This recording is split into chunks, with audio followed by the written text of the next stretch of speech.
This laptop is fast, and you won't believe when it came out. It has better specs than 80% of the laptops I've seen my friends use, and I got it for cheap. Hey guys, welcome to my channel. If you're new here, please consider subscribing, turning on notifications, and leaving a like and comment on this video. You can check out my last video, it'll be linked at the end of this one, where I talk about one of the fastest GPUs available for the desktop crowd. Let's get into it. It being the Elitebook 830 G3 Core i7 at 3.5 GHz with Turbo Boost and a 256 gig NVMe SSD, an 8 gig DDR4 RAM, and a 2K display at 60 Hz.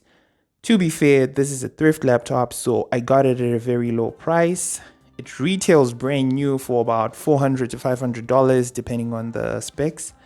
Now, I'm no stranger to Elitebooks. I've used a Core i5 with a 128 gig SSD, 8 gig DDR3 RAM, and a touchscreen with a stylus, and it had tablet mode with swivel hinges. This one, however, doesn't have all those bells and whistles, but it does pack a punch. It has some impressive I/O with an Ethernet port, SIM card slot, multiple card reader ports, a display port, a Type-C port, headphone 3.5mm port, but it doesn't have regular HDMI ports. It also has two USB-A ports, if I'm not mistaken. I think one of them is a USB 3. I ran a couple of benchmarks using NovaBench and two other games, and this baby held its own. I started off with DBZ and didn't even lower the settings, but it was running smoothly. Here's a few seconds of gameplay I screen recorded, and even though this is an older game, it really does tend to weigh down lower spec laptops with integrated graphics.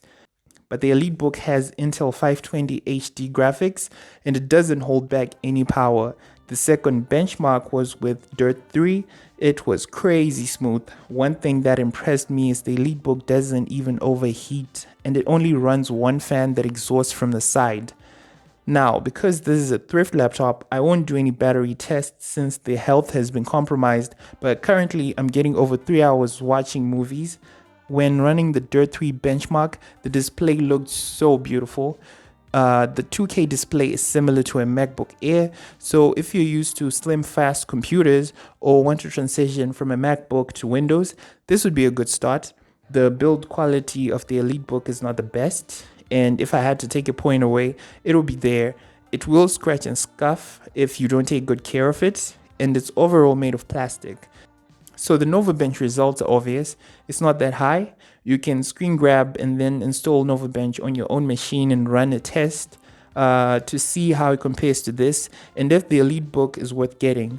Something to note is that this laptop is fast because all its components work well together, from the processor to the active cooling to the SSD and the RAM. So a different variant with a regular hard drive could run a bit slower. Some of my favorite features on the Elitebook are the gorgeous backlit keyboard.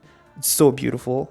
And the two RAM slots, which means I will upgrade to 16 gig dual channel DDR4. I think it takes a maximum of up to 32 gigs. And the two hard drive slots, which is important. One is an NVMe and the other one is a 2.5 inch, which means you can have a 2 terabyte drive with a 512 SSD and never have to worry about the machine crashing at all. So we've reached the end of the video. Remember to sub if you liked it. Until next time.